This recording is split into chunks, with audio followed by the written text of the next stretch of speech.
Alienation and Rebirth, a Changa trip report by Martin, posted to Iroid.org February 15th, 2019. Background. I've eaten psilocybin mushrooms on quite a number of occasions. I've taken MDMA a couple of times and LSD even less. I smoke cannabis semi-regularly, and I smoked salvia only once. I bought 1 gram of this infused herb blend from a trusted and very helpful man. He informed me to use a gravity bong, to listen to Zabba by Glass Animals, and to let my sitters and co-trippers be silent and watchful during my own trip. He also said that a 250mg dose would ensure a breakthrough, if all the herb smoked could be inhaled in one attempt. This we did with resounding success. We also chose to do a blindfold so we could focus on the closed-eye visuals. Because plus 40% of the Changa was DMT, my co-trippers and I inhaled 100mg of DMT each, in one single breath. Yes, I have no way of knowing this for sure, but as mentioned, the supplier was well informed. Regardless, the dose must have been more than 60mg of DMT, as a breakthrough was definitely achieved. We were in a bachelor's flat with the curtains drawn. It was around 12 hours. The room was filled with beautiful light, and we felt quite anxious preparing for the trip. We've never taken a psychedelic this potent before, except maybe salvia, and even that was rather frightening. Regardless, we were excited to have this experience. We chose a comfortable couch to lay down on, and we tripped one by one. The other non-trippers would oversee that all bongs, lighters and chairs were safely removed after the tripper inhaled his dose. They were also to remain silent. I was the first to go. The experience.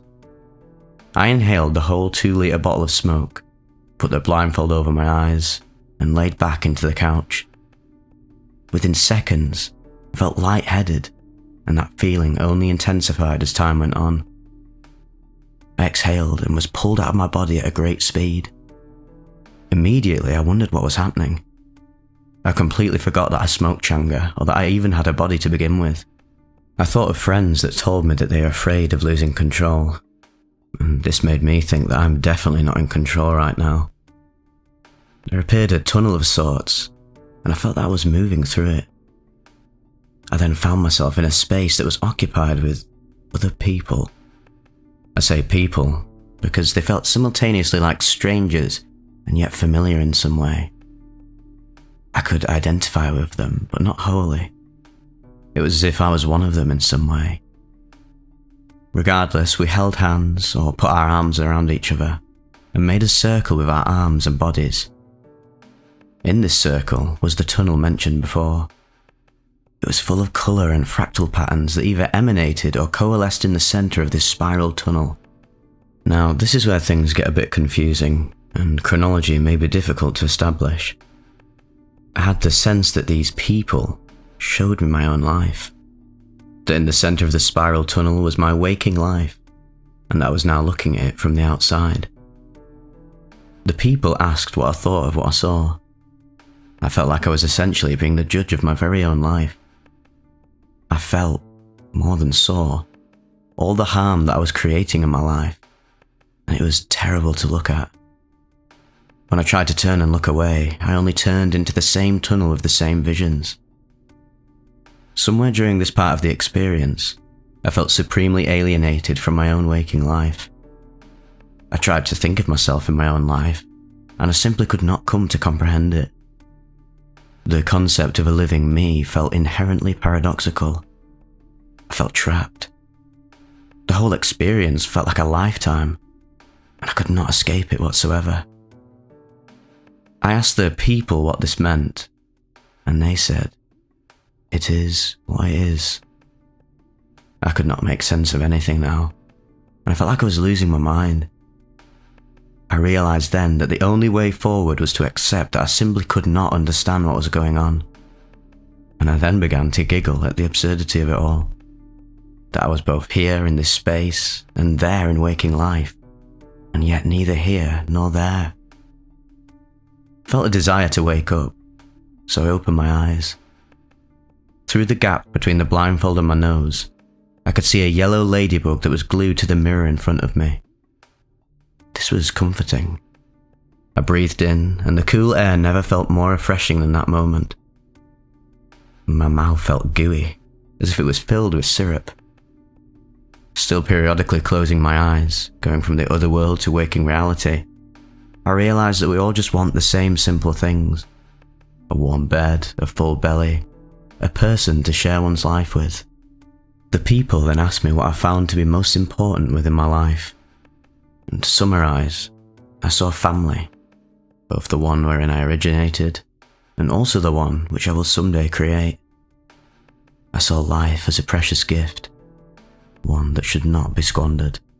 It was then that I began to remember that I smoked Changa in the first place, and I asked my friend for how much time had passed, and he said only 15 minutes. I then began to move my arms. The sensation was singularly peculiar and grounding. It was as if I could feel the bones inside my body, and then the very flesh covering them.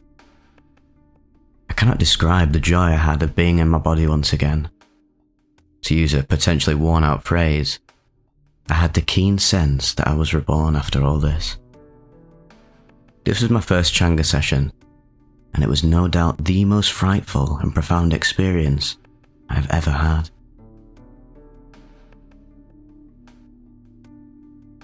Aliens in the Dark, a Changa and cannabis trip report by Fire Monkey, posted to earwid.org November 26, 2017. I smoked the last of my Changa last night, had an interesting and beautiful experience that did get a bit difficult towards the end. So at first I meditated for half an hour or so, did some drawing, listened to some wonderful music and chatted with a few friends. When the time came, I turned the lights off, turned the computer off, speakers off, music off, everything.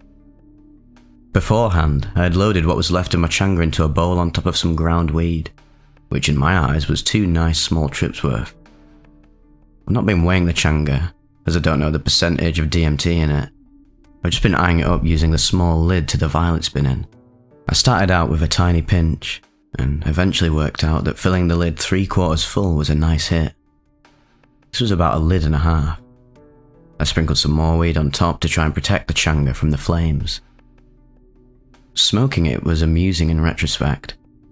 I realised halfway through that I wouldn't be able to clear it in one, so I pulled the bowl and cleared the first half of it and held it in, wondering how long to hold it in to get the maximum effects from the lungful, but not to wait so long that I wouldn't be able to finish the bowl. I think with hindsight that I had used a bit too much weed as a carrier and bowl filler, and I wasted a fair bit of DMT in my first exhale. I was holding a huge expensive glass bong in a pitch dark room, and the world had started to dissolve around me by the time I started taking the second hit. I sucked hard on the bong, watching the orange glow of the bowl as it burned away and cleared through, becoming aware that the bong was actually becoming flexible and floppy, and my arms were withering and growing what looked like grass. I managed to get the hit in, and somehow placed the bong on the dark floor, on top of a flyer for a local cinema that confused the fuck out of me when I was desperately trying to find a safe place to put the bong down, and coming up extra hard. It started off with the familiar flying through colourful dimensions, to what I can best describe as an alien abduction style experience. The colourful surfing through 1,000 rooms of 1,000 dimensions which I was familiar with was awesome at first, but also felt like it was building to something else. As there was no music, I tried to focus on the sounds. As I did so, they became less rhythmic and machine-like, to more chattery, fluctuating in tones, like some alien beings talking to me. I'd opened my eyes and there was all sorts of lights and contraptions in front of me. It felt like my head was held in place. I waved my hand through all of this. I was aware of beings right in my face and standing around me. They seemed to be doing measurements on me and observing me. It was uncomfortable and quite claustrophobic, especially when I opened my eyes and it was almost pitch dark, but there was a dynamic fluxing machinery right in front of my face. I didn't panic, but I didn't find that part of the experience particularly enjoyable, I must say. Then a huge yawn erupted from within me. It seemed to startle the beings and make their technology go haywire. several more tumultuous yawns sprang forth from me, and that seemed to be a catalyst for that portion of the trip to end. It was at this point that I managed to turn the light on. I remember looking at a stopwatch had started before lighting the bowl. I was 10 minutes in. I was still tripping and in some sort of psychedelic fog that obscured the objects around me, making me feel rather physically uncomfortable. Knowing I was near the end, I decided to hold my breath and hope by the time I exhaled, I would be back on Earth. This wasn't quite the case. It was about 16 minutes before I was actually fully down. The first time, I was genuinely happy to be back at baseline. It was my second or third DMT trip in absolute silence and darkness, my previous ones being very positive. This time I would have liked some light and some nice chilled music to give me something to hold on to when I was having the difficult part of the experience, to carry me out of the trip somewhat. I also think that mostly I will try and avoid solo trips in the future, as having the energy and spirit of a good friend close by has an incredibly positive effect on the experience. This experience was by no means a bad trip, although I was trying to break through. When stating my intention before the beginning of the trip, I said I want to see what this substance is capable of. I didn't get shown the full potential, but I did get something pretty amazing.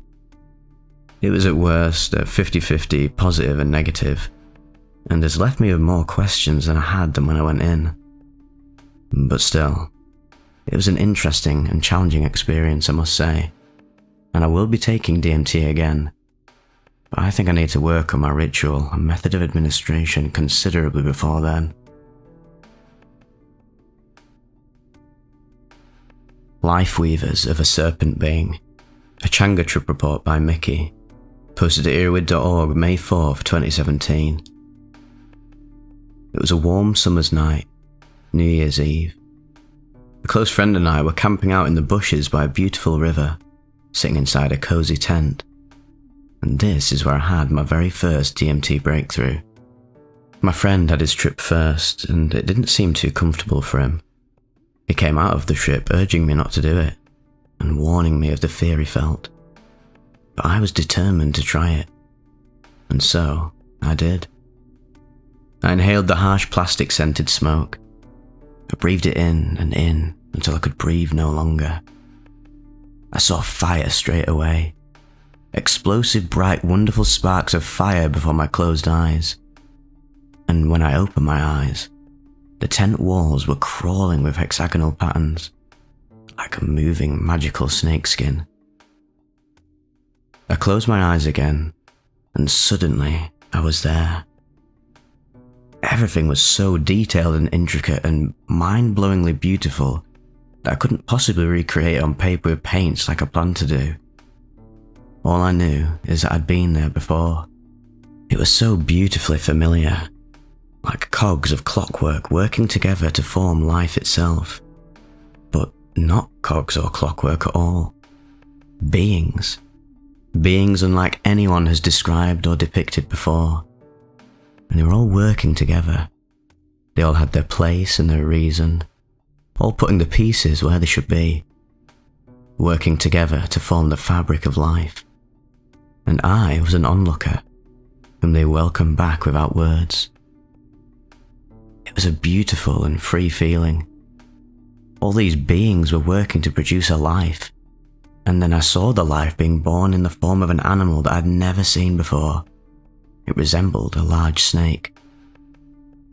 It was opening its eyes, being born, achieving life that these beings had just made for it. Inside, its brain lit up, and its eyes opened and came alive because of these life weavers' work. The feeling was astounding. I was home. I knew I'd been here before, and I knew I belonged here. I felt unconditional love, calmness, and peace, and came out of the trip ecstatic and enlightened. I was very happy, reflective, and joyous for many days after the experience.